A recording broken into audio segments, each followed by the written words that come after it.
Sierra a élevé son fils adoptif avec tout l'amour du monde, se sacrifiant pour lui offrir tout ce dont il avait besoin. Mais en vieillissant, elle n'a pas été confrontée à l'impensable. Il l'a chassée de chez elle, affirmant que tout lui appartenait désormais. Mais ce que Tané ignorait, c'est que Sierra cachait un secret à plusieurs millions. Et ce qu'elle a fait avec cet argent, personne n'aurait pu le prévoir. Sierra gara sa voiture devant la maison qui avait été la sienne pendant plus de 20 ans. Le soleil de l'après-midi à M, Louisiane, tapait fort contre le pare-brise, mais elle ne sentait rien. Quelque chose n'allait pas. La porte d'entrée avait une nouvelle serrure brillante qu'elle n'avait jamais vue. Elle prit sa clé dans la poche de son sac et tenta d'ouvrir. La clé ne rentrait pas. Elle essaya encore en forçant un peu. Rien. Son estomac se noua. C'est bizarre, murmura-t-elle. Sierra sonna. Elle entendit des pas à l'intérieur et reconnut le bruit des talons de Keia. La porte s'entr'ouvrit, retenue par la chaîne de sécurité. « Qu'est-ce que tu veux ?» demanda Keia sans ouvrir davantage. « J'habite ici, Keisha, ma clé ne fonctionne plus, » répondit Sierra en tentant de rester calme. « Tu n'habites plus ici. » Ces mots tombèrent comme un coup de poignard. Sierra sentit le sol se dérober sous ses pieds. « Comment ça, je n'habite plus ici? C'est ma maison. » Elle ne l'est plus. Maintenant, elle appartient à Tané, dit Keia, comme si c'était la chose la plus naturelle du monde. Il faut que je parle à Tané. Il est là. Il ne veut pas te parler. Sierra sentit sa poitrine se serrer. Ses mains commencèrent à trembler, mais elle refusa de laisser sa voix vaciller. Keisha. J'ai élevé ce garçon depuis qu'il avait 2 ans. Je me suis occupée de lui quand il était malade. J'ai payé ses études. Je l'ai accompagné partout. Comment ça, il ne veut pas me parler? Écoute, ce n'est pas ma faute. Tu as signé les papiers, tu te souviens? La maison est à lui maintenant. Quel papier? Je n'ai rien signé pour lui donner ma maison. Keisha haussa les épaules comme si cela ne la concernait pas. Tu les as signés. Tout était au bureau du notaire. Tané a dit que tu étais au courant. Sierra se souvint vaguement de quelques documents que Tané lui avait fait signer quelques mois plus tôt. Il avait parlé d'une assurance pour la maison, quelque chose de routinier. Elle lui avait fait confiance comme toujours. Elle n'aurait jamais imaginé que son propre fils puisse la trahir. Je ne savais pas ce que je signais. Tané m'a menti. Je n'en sais rien. Tout ce que je sais, c'est que tu ne peux plus entrer ici. Keisha commença à refermer la porte. Attends, mes affaires sont encore là. Mes vêtements, mes papiers, les photos de mon mari. Tané te les enverra. Maintenant, il faut que tu partes. La porte se referma dans un bruit sec. Sierra resta plantée là, face à cette porte en bois peinte en bleu, la couleur qu'elle avait choisie 3 ans plus tôt. Cette porte qu'elle avait peinte elle-même avec soin lui était désormais fermée. Elle sonna encore. Rien. Elle cria le nom de Tané plusieurs fois, mais seul le silence lui répondit. Sierra retourna à sa voiture, les jambes flageolantes. Elle s'assit derrière le volant et regarda la maison. Toute sa vie était là, la véranda où elle buvait son café le dimanche matin, la fenêtre de la chambre où elle avait veillé sur Tané pendant sa varicelle, le jardin qu'elle arrosait chaque soir après le travail. Comment avait-elle pu en arriver là? Comment ce garçon qu'elle avait élevé, qu'elle avait aimé comme son propre fils, pouvait-il lui faire ça? Sierra se rappela le jour où elle avait rencontré Tané. Il n'avait que 2 ans et vivait dans un orphelinat local. Un petit garçon noir, maigre et apeuré que personne ne voulait adopter. Elle, qui avait toujours rêvé d'avoir des enfants sans jamais y parvenir, était tombée amoureuse de lui dès la première visite. Elle avait affronté les regards malveillants du voisinage, les questions indiscrètes, les jugements à peine voilés.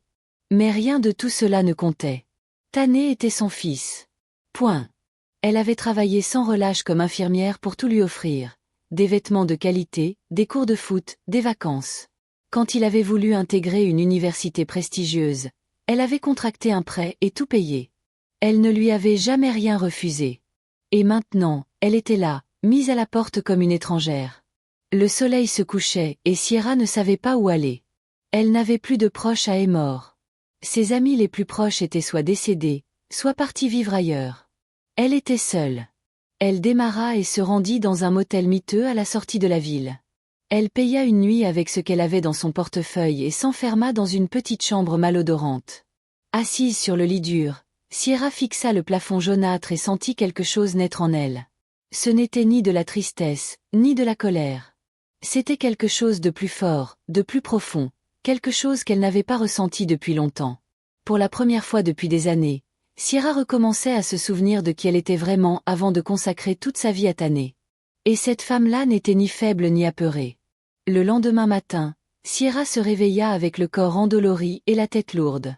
Elle prit une douche rapide dans la minuscule salle de bain du motel et enfila le seul vêtement propre qu'elle avait dans son sac. Elle devait se rendre à la banque pour régler certaines affaires.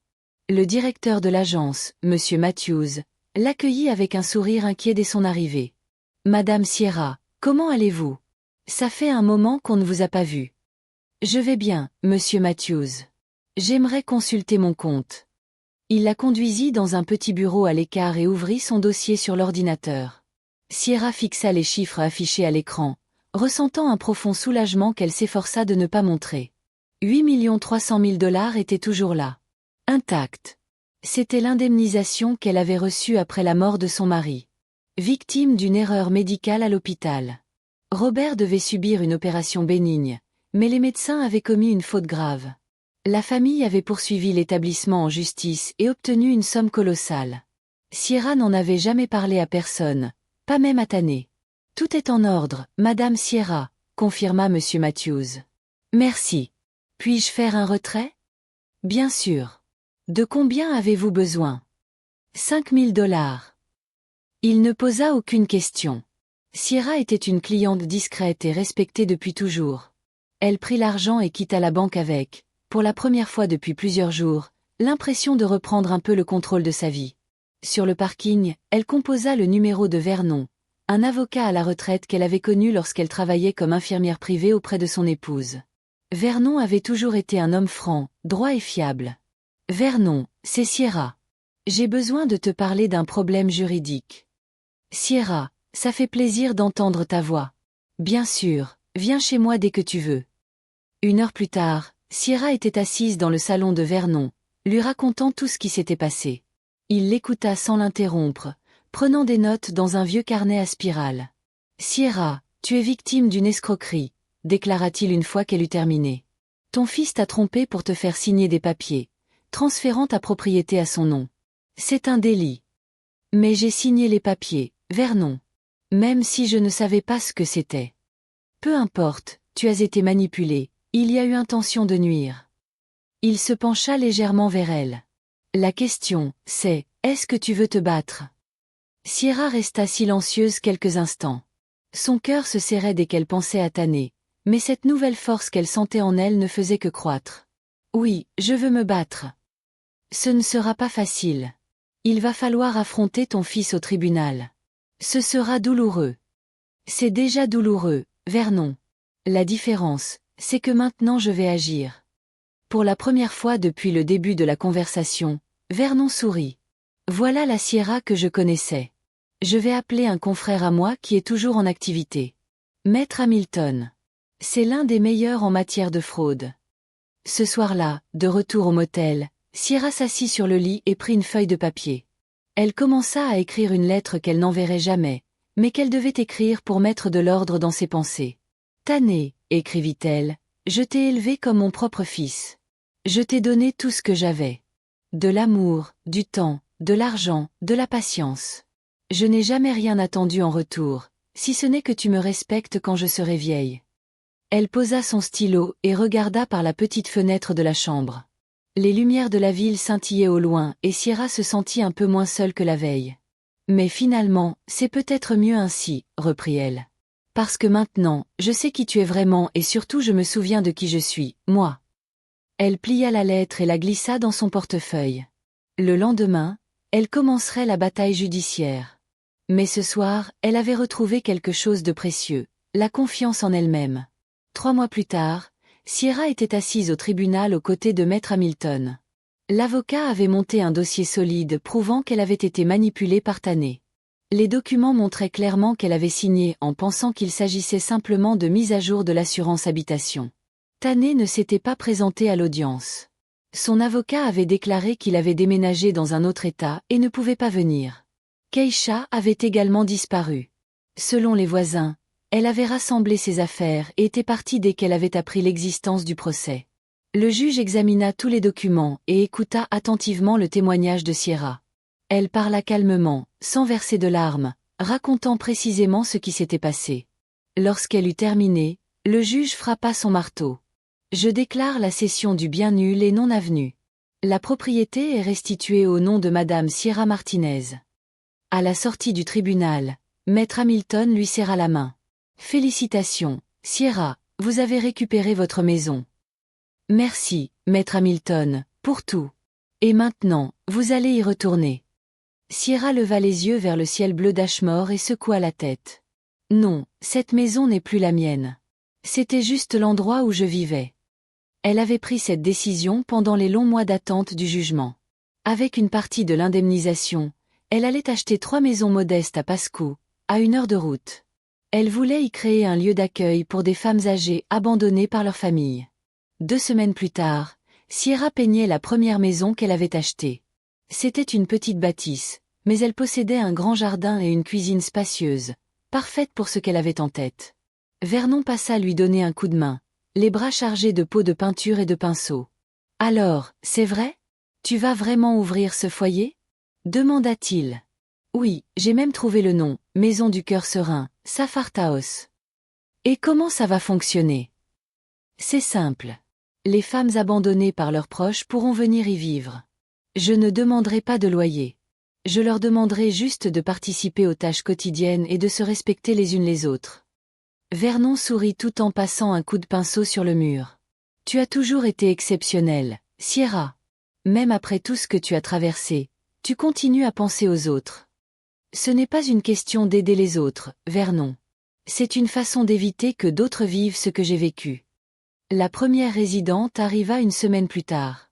Dolores, une femme de 80 ans, avait été mise à la porte par sa belle-fille après la mort de son fils.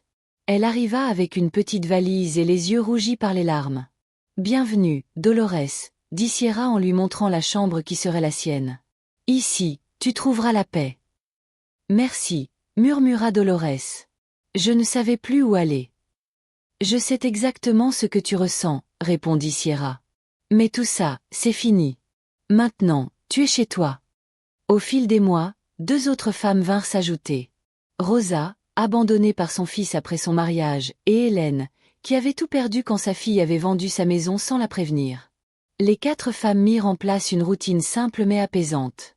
Café ensemble le matin, jardinage l'après-midi, télé le soir. Chacune portait une histoire de douleur, mais toutes retrouvaient dans la Maison du Cœur Serein quelque chose qu'elles pensaient perdu, la dignité. Sierra vendit la maison d'Ashmore et utilisa l'argent pour améliorer le foyer. Elle acheta du nouveau mobilier, rénova la cuisine et planta des fleurs dans le jardin. Pour la première fois depuis des années, elle se sentait utile d'une manière qui avait du sens. Le soir, lorsque les autres étaient déjà couchés, Sierra s'asseyait sur la véranda et levait les yeux vers les étoiles. Elle ne ressentait plus de colère envers Tané ni tristesse. Elle ressentait quelque chose qu'elle n'avait pas connu depuis bien longtemps, la paix. 1 an après la fondation de la Maison du Cœur Serein, Sierra se réveilla comme chaque matin, tôt et paisiblement, avec le sentiment profond d'être exactement là où elle devait être. La maison abritait désormais 5 femmes, elles comprises.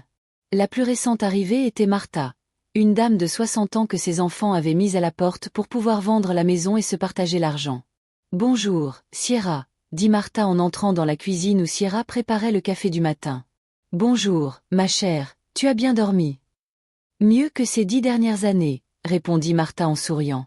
Et c'était vrai, toutes les femmes de la Maison du Cœur Serein semblaient plus légères après quelques mois passés là. Elles avaient retrouvé quelque chose qu'elles croyaient perdu à jamais, un véritable foyer. Dolores entra dans la cuisine, ajustant son tablier. « C'est mon tour de faire le déjeuner aujourd'hui. Je vais préparer ce ragoût que vous aviez tant aimé. »« Tu veux de l'aide ?» demanda Sierra. « Non, merci, j'aime cuisiner. Ça me donne l'impression d'être utile. » Sierra comprenait parfaitement. Ici, toutes se sentaient utiles. Elles s'occupaient de la maison, du jardin, les unes des autres. Elles n'étaient le poids de personne. Elles formaient une famille choisie. Après le petit déjeuner, Sierra alla chercher le courrier. Parmi les factures et les publicités, une lettre manuscrite attira son attention. Elle reconnut immédiatement l'écriture. C'était celle de Tané. Sierra ouvrit la lettre sur la véranda, à l'écart des autres femmes. Elle ne voulait pas qu'on la voie si l'émotion la submergeait. « Chère maman », commençait la lettre. « Je sais que je n'ai plus le droit de t'appeler maman après ce que j'ai fait, mais je ne sais pas comment m'adresser à toi autrement. » Sierra poursuivit sa lecture. Tané disait qu'il regrettait, que Keisha l'avait quitté dès que l'argent s'était envolé, qu'il avait tout perdu au jeu et vivait maintenant dans un petit appartement à Dallas. « Je sais que je t'ai profondément blessé, » écrivait-il. « J'ai été égoïste et ingrat. Tu m'as tout donné et je t'ai trahi. Je n'attends pas ton pardon, mais je voulais que tu saches que je regrette chaque jour. » La lettre se terminait par une demande. « Si un jour tu peux me pardonner, j'aimerais beaucoup te parler. » Sierra replia la lettre et regarda le jardin qu'elle avait planté avec tant de soin. Une pointe lui serra la poitrine, mais ce n'était pas une douleur vive. C'était une tristesse douce, comme celle qu'on ressent en repensant à quelqu'un disparu depuis longtemps. Elle rentra dans la maison et alla dans sa chambre. Elle ouvrit le tiroir de sa table de nuit et sortit la Bible ayant appartenu à son mari Robert. Elle glissa la lettre entre les pages et referma le livre. « Je ne vais pas répondre tout de suite, » murmura-t-elle. « Peut-être un jour, peut-être jamais. Mais je vais la garder. » L'après-midi, Vernon vint comme chaque semaine pour prendre le thé et discuter avec les résidentes. « Alors, comment ça va, Sierra ? » ?»« Tranquille, on a encore reçu une demande d'hébergement aujourd'hui. La maison du cœur serein devient célèbre, » dit Vernon en souriant. « Tant mieux, il y a trop de femmes dehors qui vivent ce qu'on a vécu. » Vernon but une gorgée de thé et observa Sierra avec tendresse. « Tu as beaucoup changé en un an. »« Ah oui. Tu as l'air plus accompli, comme si tu avais retrouvé quelque chose que tu avais perdu. » Sierra réfléchit à ce qu'il venait de dire. Il avait raison. Elle se sentait entière. Pas parce qu'elle avait récupéré sa maison ou son argent, mais parce qu'elle avait compris qu'elle pouvait être heureuse sans attendre l'amour ou l'approbation de Tané. « Tu sais, Vernon, j'ai passé ma vie à essayer d'être la mère parfaite pour Tané.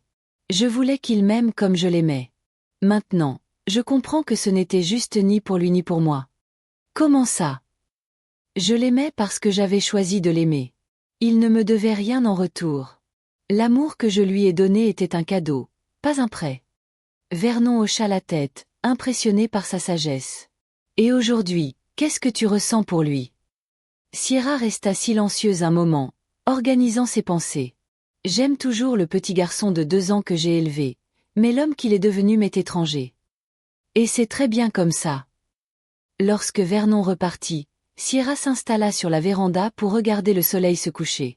Martha et Dolores étaient dans le jardin, cueillant des tomates pour le dîner. Rosa était dans la cuisine, préparant le pain pour le lendemain.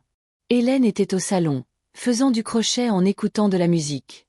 Toutes ces femmes avaient connu l'abandon et la trahison. Toutes avaient perdu la famille qu'elles croyaient acquise. Mais ici, à la maison du cœur serein, elles avaient trouvé quelque chose de bien plus précieux. Une famille vraie, fondée sur le respect et le soin mutuel. Sierra leva les yeux vers les premières étoiles qui apparaissaient dans le ciel et se sentit remplie de gratitude, pas pour ce qu'elle avait perdu, mais pour ce qu'elle avait trouvé.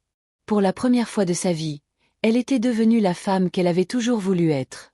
Forte, indépendante, généreuse. Une femme qui choisissait où donner son amour et son énergie. L'abandon de Tané avait été une blessure, oui, mais aussi une libération. Désormais, elle savait qu'elle pouvait être heureuse par elle-même et cette certitude valait plus que n'importe quelle maison ou n'importe quel fils adoptif. Sierra Martinez était enfin chez elle et cette fois, personne ne pourrait la chasser. Et vous, connaissez-vous quelqu'un qui a été abandonné mais a trouvé la force là où personne ne s'y attendait ? Partagez cette histoire avec ceux qui ont besoin d'un peu d'inspiration et dites-nous en commentaire ce qui vous a le plus touché dans ce récit. Ensemble, diffusons des messages qui comptent vraiment.